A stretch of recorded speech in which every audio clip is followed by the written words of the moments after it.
Halo Sobat Antara, apa kabar? Moga-moga sehat ya.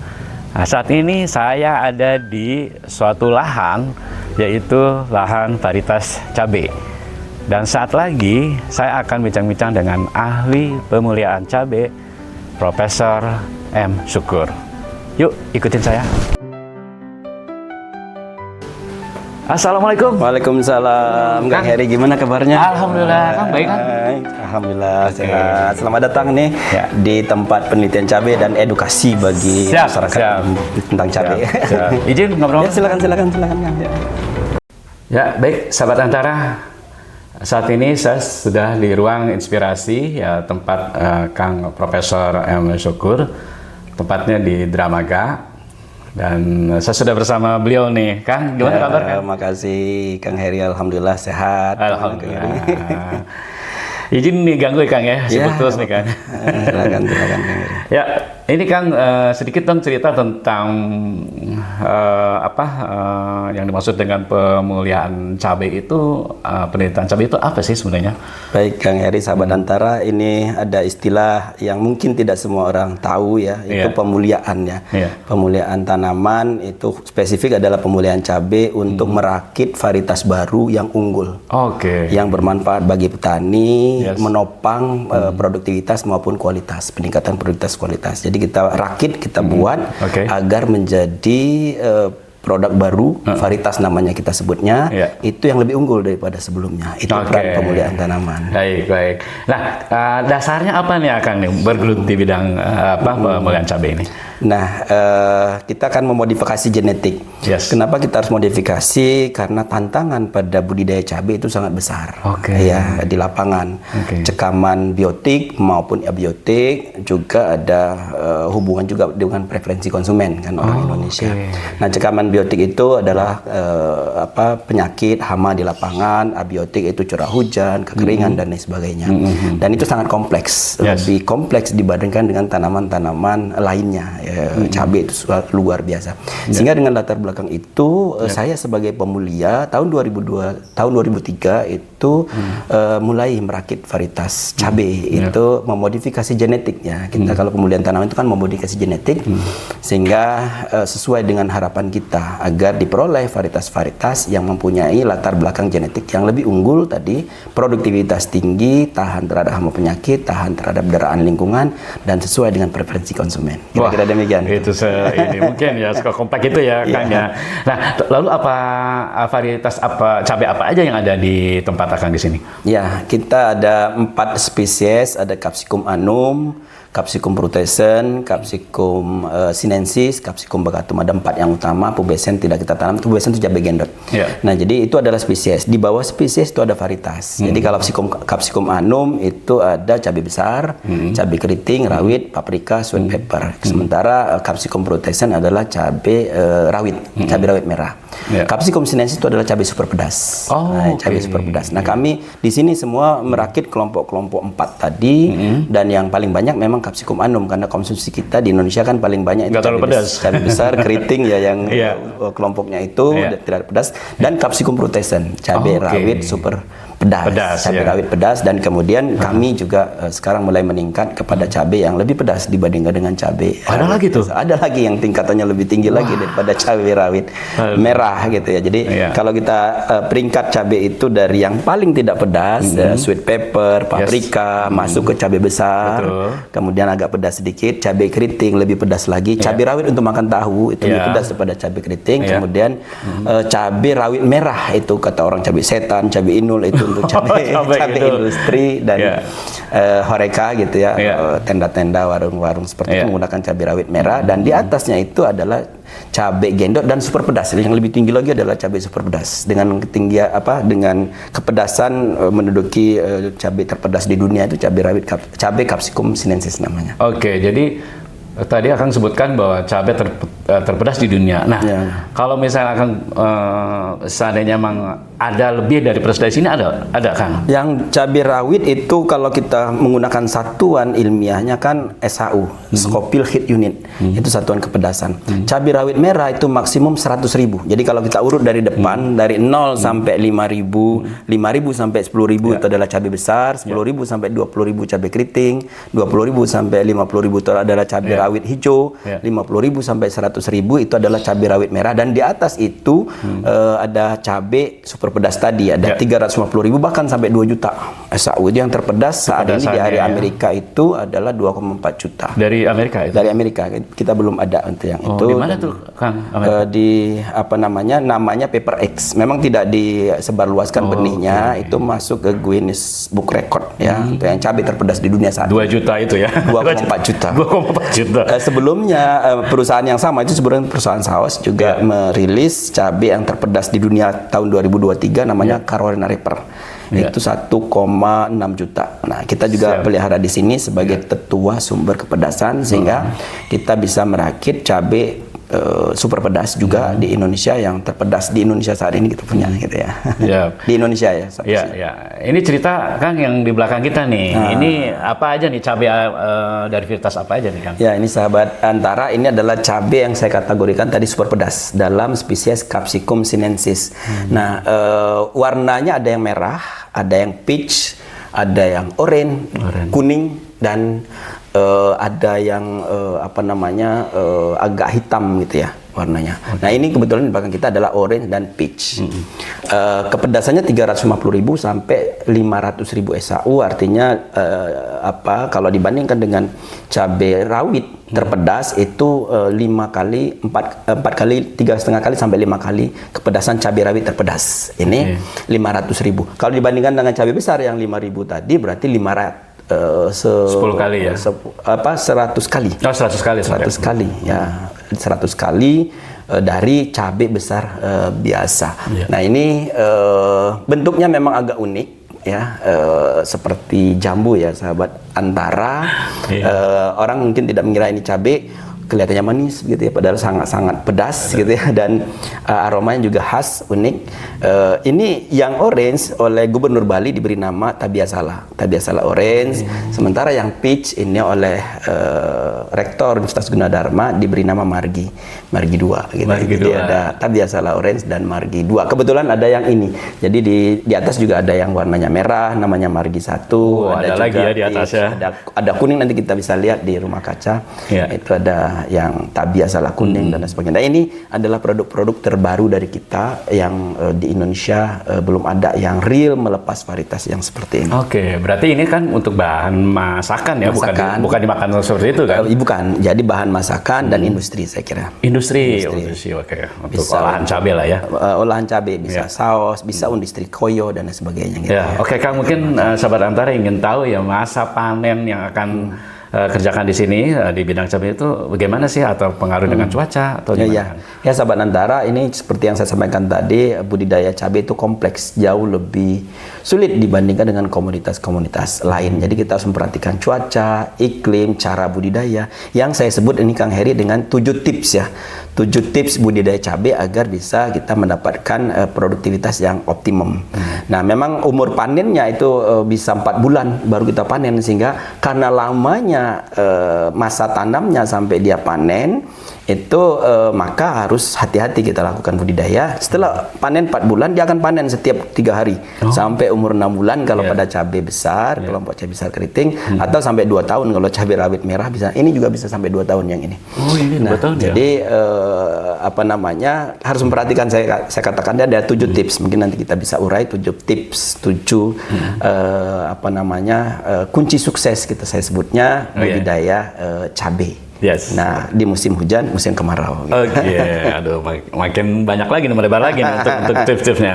Nah, ini kalau misalnya tanam cabai itu sendiri, apakah bisa seperti saya mungkin, atau mungkin teman-teman atau sahabat Antara yang ingin nanam cabai, apakah itu bisa dilakukan atau bagaimana caranya, atau apakah bisa berbisnis kan? Ya, jadi budidaya cabai itu bisa dilakukan oleh ibu-ibu rumah tangga skala rumah tangga 1-2 pot sampai 10 pot.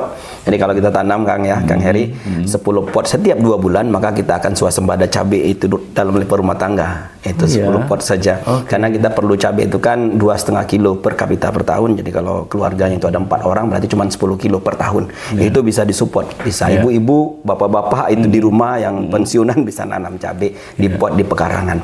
Dan tentu saja bisa untuk skala bisnis. Jadi mulai dari rumah tangga sampai skala bisnis. Skala rumah tangga bisa untuk kebutuhan rumah tangganya, bisa juga untuk ke bisnis juga. Jadi skala kecil. Tapi sampai juga bisnis yang skala besar sampai 1 hektar, 2 hektar dan seterusnya itu bisa dilakukan. Dan itu asal kita bisa menguasai tadi 7 kunci sukses yang nanti bisa kita uraikan. Kalau kita bisa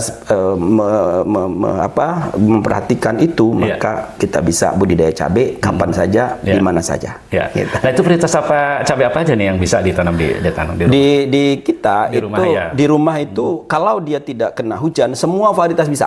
Kalau dia tidak punya hujan langsung. Tapi kalau kena hujan langsung, ini media tanamnya kena hujan langsung, maka yang adaptif itu adalah cabai rawit merah, cabai besar, cabai keriting, cabai rawit hijau. Itu aman ya kena hujan. Aman kena hujan. Tapi kalau cabai hias, cabai ini, paprika, sweet pepper itu tidak boleh kena hujan langsung. Harus pakai atap plastik. Bagus kalau di rooftop, itu kalau di budidaya di pekarangan bisa di rooftop. Dan aman kalau misalnya tidak kena hujan langsung. Siap. Berarti sementara demikian nih cara untuk tanam cabai di rumah atau mungkin skala kecil untuk berbisnis ya. Nah, kembali ke tips nih, Kang.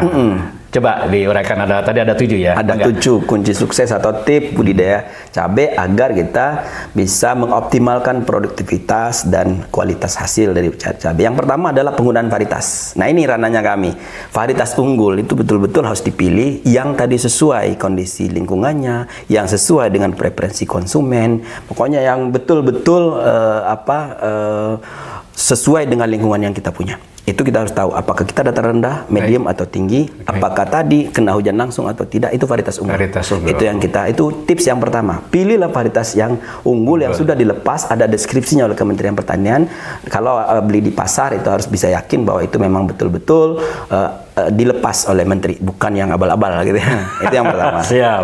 Nah, kalau varietasnya sudah ditentukan, varietas unggul, yang berikutnya adalah bagaimana cara pembibitannya. Karena masih bayi nih, harus dipelihara dengan baik, membibitkan harus terhindar dari hama dan penyakit, bibit harus subur. Jadi bibit harus bagus. Itu tips yang kedua. Bagaimana caranya agar dia bagus, media tanam pembibitan harus bagus, pupuknya harus cukup, harus terhindar dari penyakit. 3 yang utama itu. Kemudian tips yang ketiga adalah pemilihan lokasi. Lokasi kita, kalau misalnya lokasi kita satu-satunya di situ di pekarangan atau di Bogor di mana, maka berarti varietasnya harus menyesuaikan.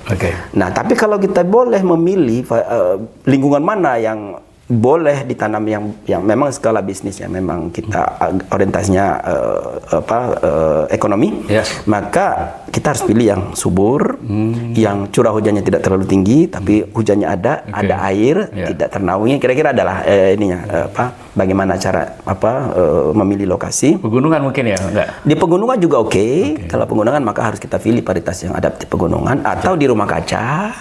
Di rumah kaca itu lokasi ya, pemilihan lokasi itu menentukan. Gitu ya, kapan kita melakukan. Kalau lagi hujan banyak begini ya rumah kaca berarti kan ya, harus agar terlindungi. Itu lokasi, itu yang ketiga. Yang keempat ini adalah pengolahan lahannya. Bagaimana cara pengolahan? Apakah harus digemburkan, apakah harus mengusap plastik atau di pot? Potnya berarti media tanam yang cocok gitu ya. Media tanamnya apakah harus ada pupuk kandang. Nah, kaitan dengan pengolahan lahan ini kita harus menggunakan bahan organik yang cukup. Pupuk kandang. Nah, itu wajib ya, Kang ya? Wajib. Pupuk kandang itu wajib karena tidak ada lahan kita yang betul-betul super sudah cukup. Jadi lahan kita miskin karena sudah ditanami terus-menerus, karena kekurangan air, karena macam-macam lah masalahnya. Jadi pupuk kandang itu ini yang akan mengembalikan kesuburan tanah. Pupuk kandang yang sudah difermentasi dengan mikroba baik. Nah, gitu. Jadi difermentasi dulu sebulan baru dipakai. Pupuk kandang kalau bisa sekilo lah per tanaman, itu wajib. Lahan-lahan miskin, lahan-lahan ini dia menjadi subur. Lahan-lahan yang terlalu banyak hujan, dia bisa membuat porositasnya tinggi. Yang kekeringan, dia akan menahan air. Jadi gitu. Jadi harus bisa memilih itu ya, situasi kondisi. Nah, iya, jadi kondisi-kondisi itu akan dinetralisir oleh pupuk kandang yang cukup. Jadi pengolahan tanah, pupuk kandang, kalau menggunakan mulsa itu juga seperti itu. Itu yang keempat. Yang kelima itu nutrisi. Perlu juga kan? Iya, perlu. Kan kalau kita kan gizi harus cukup. Dimana dia survive, nutrisi harus bagus. Betul. Jadi ada kita membuat nutrisi khusus untuk cabai. Kita beri nama AB Mix cabai kalau kita ya. Tapi bisa juga menggunakan pupuk NPK yang ada di pasar, urea, SP36 yang banyak di pasaran, yang ada di gitu pasar ya? bisa. Yang penting adalah unsur haranya terpenuhi. Itu nutrisi. Apakah itu diberikan dalam periode tertentu, sebulan sekali, 2 bulan sekali, ataupun juga ada yang seminggu sekali, seminggu 2 kali, tergantung kebutuhannya dan rekomendasinya.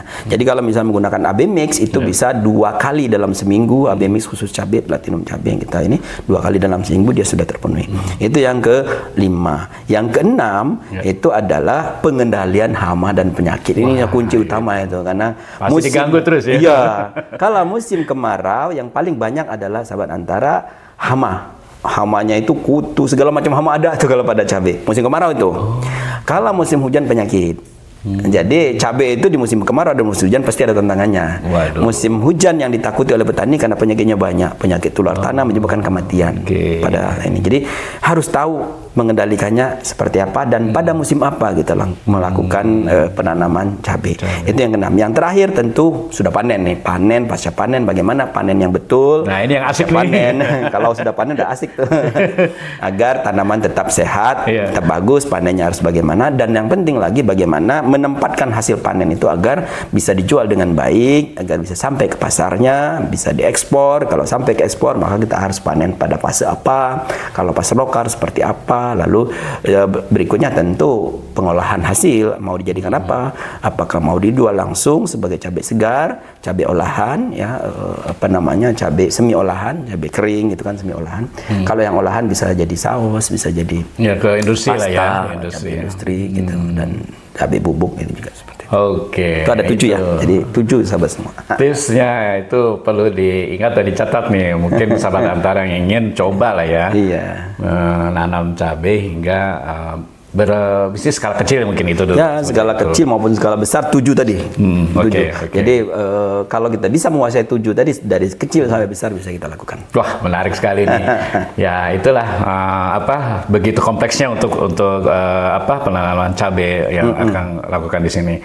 Ini kan ada rencana nggak nih di Akang sendiri kegiatan ke depan gitu di dalam pemuliaan penanaman cabai khususnya cabai ini?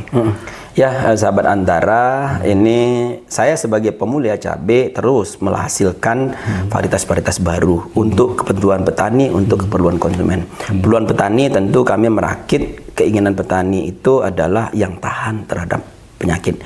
Penyakit utama sekarang pada musim kemarau apalagi itu adalah keriting virus. Wah, kalau sudah keriting produktivitas akan turun. Penyakit yang lain adalah antraknosa, patek pada buah. Nah, kalau sudah terserang buah, busuk buah, itu petani akan ruginya besar karena tanaman sudah besar, tanaman sudah 4 bulan umurnya, 5 bulan ternyata tidak bisa dipanen. Itu rugi besar. Atau penyakit tular tanah, ada fusarium, ada layobakteri, ada phytophthora, banyak sekali penyakit tular tanah. Kita merakit varietas untuk kebutuhan petani.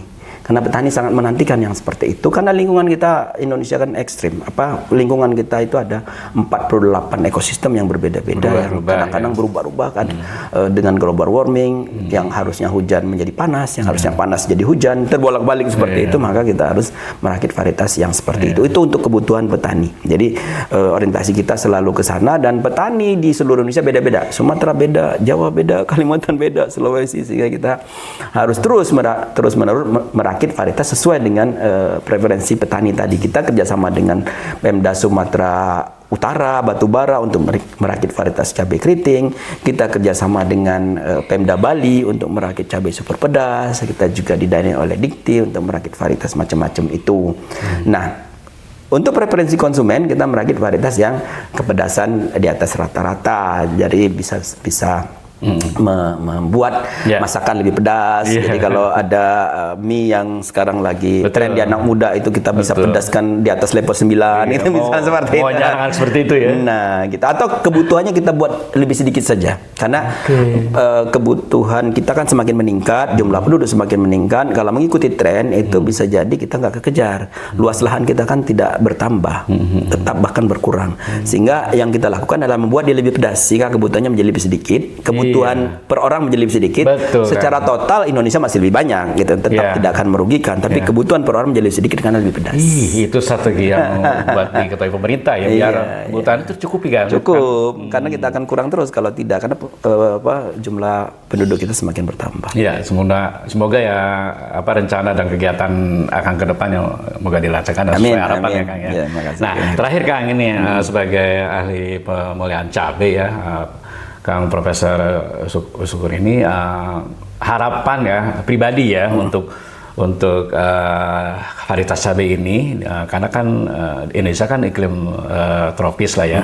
Nah itu bagaimana Kang harapan Kang cabai ini? Sahabat Antara, sebagai pemulia kami selalu berharap apa-apa yang telah kami hasilkan itu dapat diadopsi, dapat digunakan oleh petani.